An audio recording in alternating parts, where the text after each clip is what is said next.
Hello, welcome back to A Course in Miracles and lesson 335. Yes, we're talking all about forgiveness here in the workbook.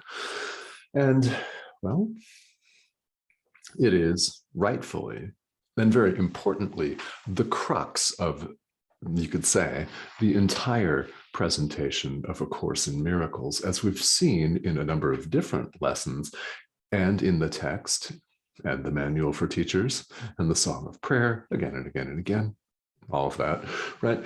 It is the means that's been given us to remove all of the barriers that we ourselves have interposed between our cut off, separate self, the ego, and God, quite simply. It is the means by which we rectify our improper perception by letting it go, which is what forgiveness is a release.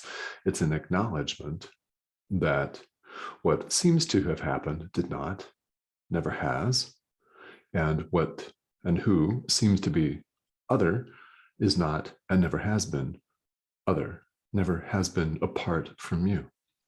It's that recognition and release.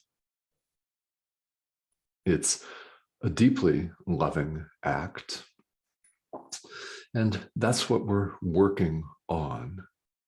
Now, in other spiritual traditions, it takes a number of different forms. There are rituals worldwide, some highly elaborate, others really, really simple. And the outward form is the same. It's the content of removing these barriers to the presence of love that matters. So whatever spiritual tradition you happen to practice, or you may have more than one, hell, it's entirely possible in today's day and age to have an amalgamation of different traditions. And if that is indeed what you find helpful to you, if that is helpful to you, perfect. Perhaps this material can help you clarify or come to a different level of understanding in your own path. Happens a lot, quite a lot. So lesson 335, I choose to see my brother's sinlessness. Yeah, a couple of really, really interesting words here. I choose to see my brother's sinlessness, as we all are sinless, without. All right. So very important. And Jesus, in the very first sentence explaining this idea, says forgiveness is a choice.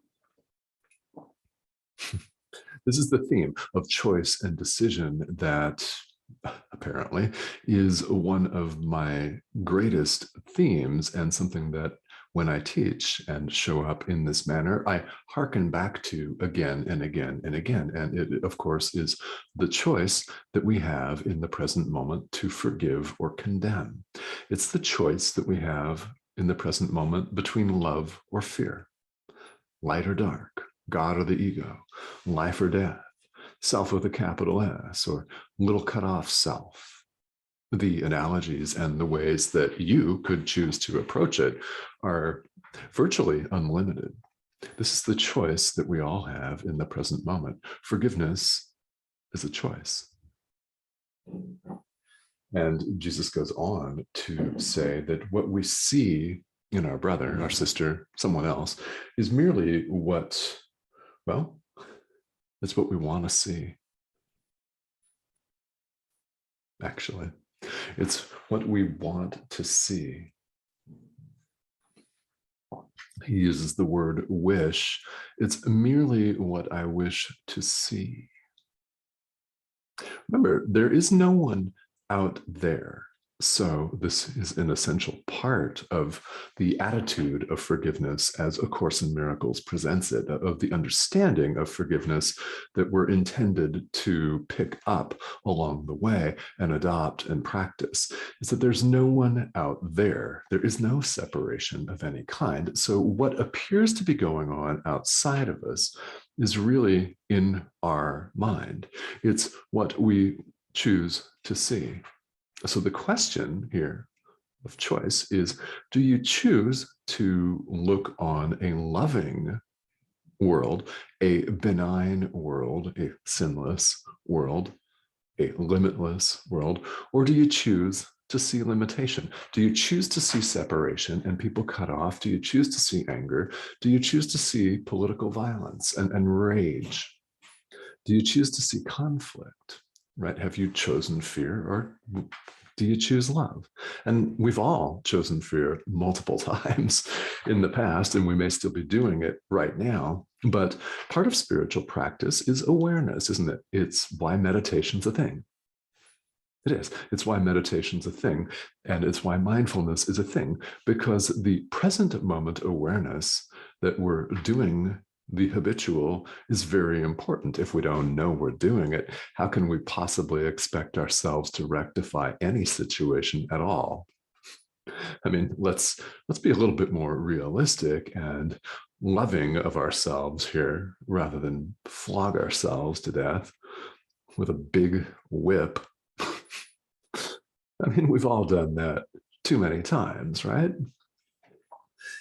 It's important to have that level of awareness. Therefore, you can do something different. You can make a different choice. You can forgive.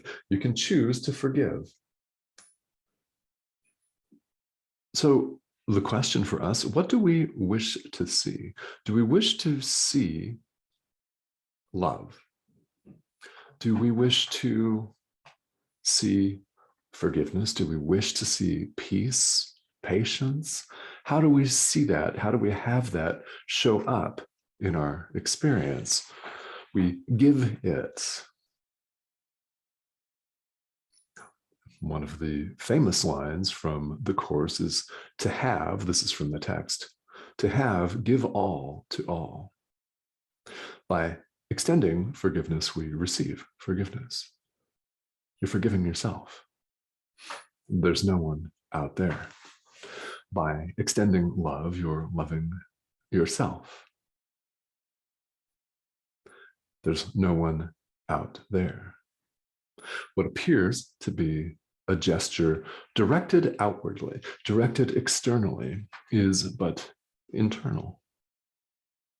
And there appears to be an outward form in someone else or the world itself, space, time, right? An entire body of people, like a political party,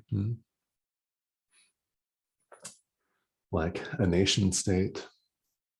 Everything that appears to be out there is going on in here. Do you wish to see peace? Then you would give it. You would extend forgiveness to everyone and everything.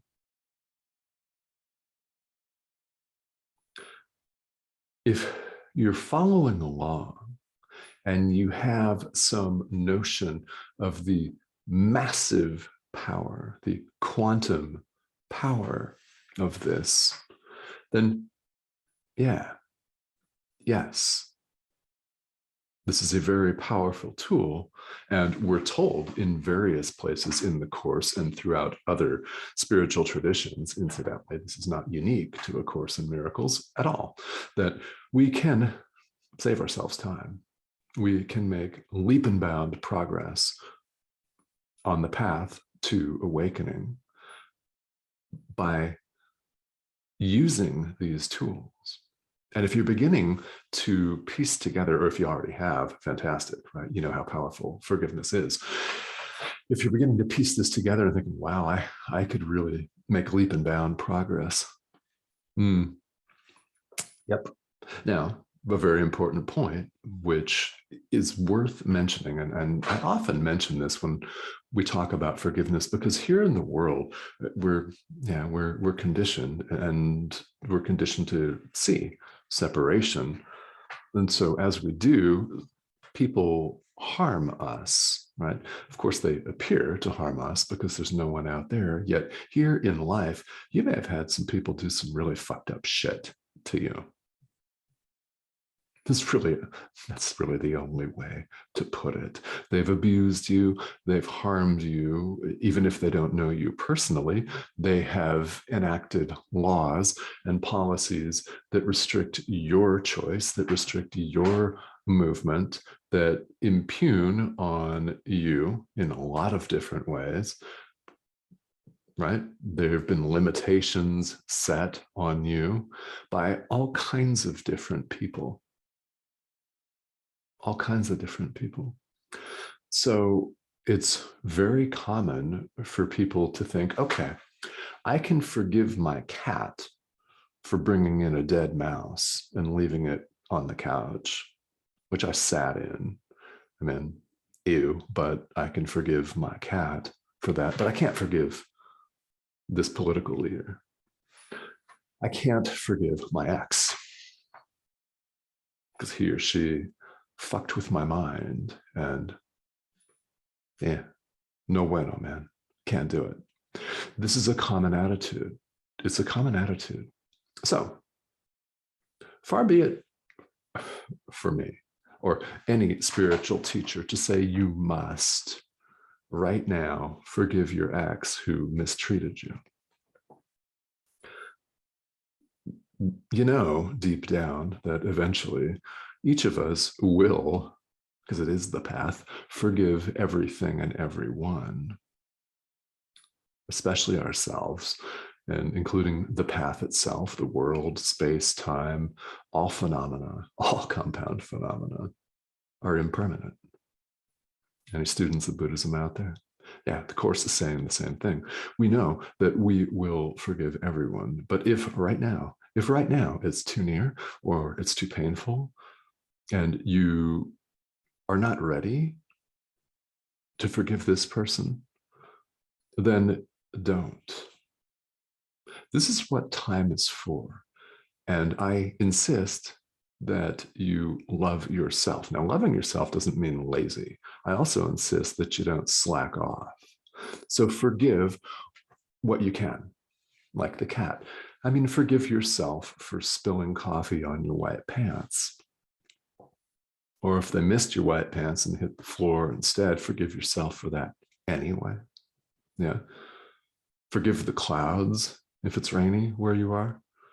If you live in Arizona, like I do, and you're terrified of another 100-degree plus day, forgive the heat, right? The sun. Yeah. Forgive what you find yourself able to forgive, because on the spiritual path, nothing is ever wasted. Know that and trust that, really. Nothing is ever wasted. If you're not able to make a sweeping gesture of forgiveness to someone today, start where you are. This is a phrase, Pema Chodron, in her famous book, Start Where You Are, coined it, and it's used by spiritual teachers the world over from various traditions. Start where you are. Start with what you feel yourself ready for right now. This is, as Jesus tells us repeatedly in A Course in Miracles, this is what time is for, so that gradually, if needed, we can wake up. It seems to take time, doesn't it? It seems to take time because, well, people do lots of harmful things. And we're impacted in a lot of ways. However, we retain this power of choice. I choose to see my brother's sinlessness. When I do, guess what? I see my own. There's no one out there. To the extent that this seems far-fetched today, so be it. Start where you are. Start forgiving where you can.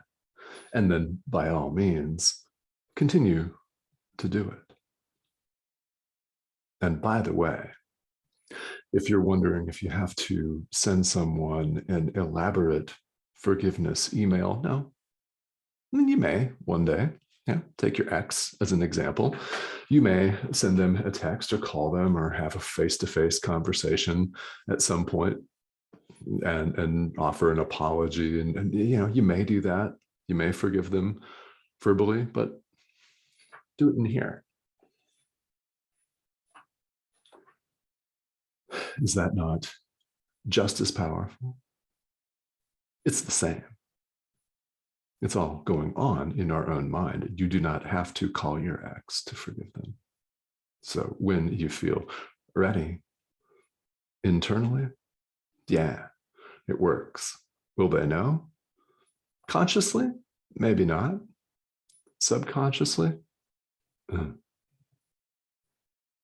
Yes.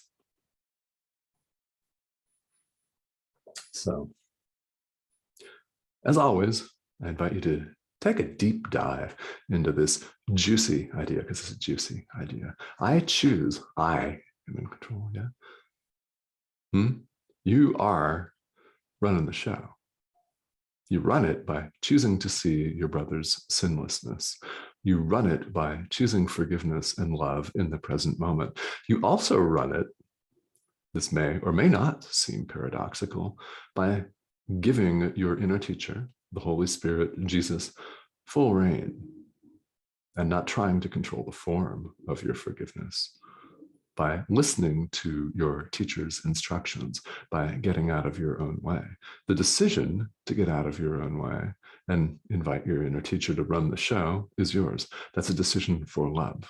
Forgiveness is a decision for love in the present moment. And then you get to step back.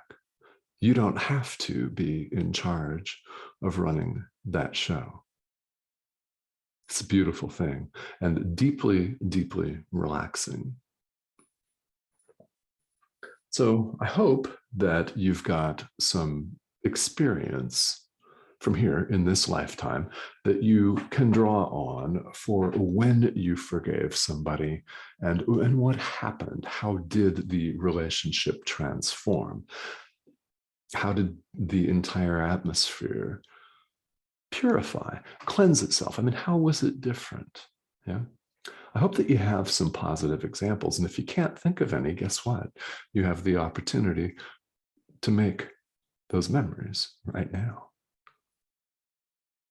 You have the opportunity to forgive right now. If you haven't experienced it, experience it right now. And then do it again and again and again and again